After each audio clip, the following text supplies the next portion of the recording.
Bonjour Monsieur Dufaux. Bonjour Monsieur Nico. Je vous remercie d'avoir accepté de répondre à cette interview pour Vitoline.net je vais vous laisser vous présenter ainsi que votre liste. Bien, je m'appelle Philippe Dufaux, je suis enseignant et directeur d'école. J'ai été adjoint au maire de 1989 à 2001 et depuis conseiller municipal. J'ai été président de l'Office municipal des sports oui, et à ce titre, j'ai organisé les fêtes du sport, Art Expo, Tout Vietnam en fête, Le Monde en fête, etc.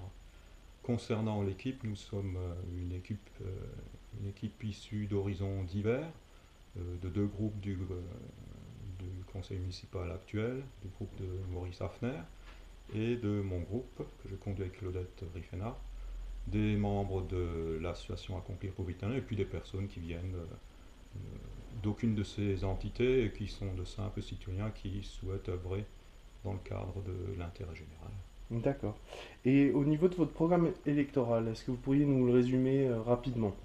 Les grands axes de notre projet municipal euh, tournent autour de la démocratie participative, c'est-à-dire que nous voulons redynamiser les structures de concertation, car nous considérons que celles qui existent à l'heure actuelle sont de simples chambres d'enregistrement. Nous voulons être à l'écoute des habitants.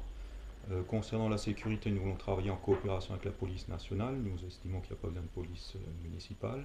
Mettre en place des médiateurs, des agents de la ville assermentés pour dédramatiser les conflits de voisinage, pour s'occuper des jeunes qui sont un peu désœuvrés dans la rue et éviter qu'ils commettent des bêtises. Pour l'école, nous souhaitons travailler en coopération avec les enseignants, avec l'éducation nationale et mettre à leur disposition les moyens matériels, humains, pour bien travailler avec les enfants et assurer une meilleure réussite scolaire. Après, soutien aux associations sportives, culturelles, utiliser la nouvelle salle culturelle pour bien redynamiser ou dynamiser la vie culturelle à Wittenheim, réaménager le centre-ville, notamment la place de Thiers, puis j'en passe, quoi. D'accord. Et si maintenant, demain, vous êtes élu maire, quelle serait votre première action? La première action, c'est déjà de ne pas cumuler les mandats. C'est-à-dire qu'on va se partager le travail avec Raphaël Sirio, qui sera vice-président de M2A, et moi uniquement maire. Parce que nous estimons que le travail à M2A est un travail à temps plein et de maire est également un travail à temps plein. D'accord.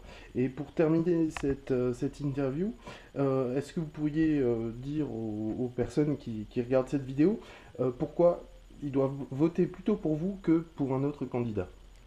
Déjà parce que nous avons une originalité par rapport aux deux autres listes qui sollicitent les suffrages des Vitenémois et Vitenémoises, c'est que ce n'est pas une liste qui s'est constituée autour d'une personne et d'un parti, mais autour d'un groupe de personnes qui a rédigé un programme et après seulement nous avons décidé de la tête de liste, en l'occurrence moi-même. Et l'autre originalité, c'est que nous n'avons pas de parti politique derrière nous, c'est-à-dire que nous avons une totale liberté pour agir, pour proposer un projet municipal bien ancré dans la réalité de Wittenheim, et nous ne sommes pas obligés de suivre les consignes nationales d'un parti quelconque. D'accord. Ben, je vous remercie beaucoup pour cette interview pour Vitamin.net. C'est moi qui vous remercie.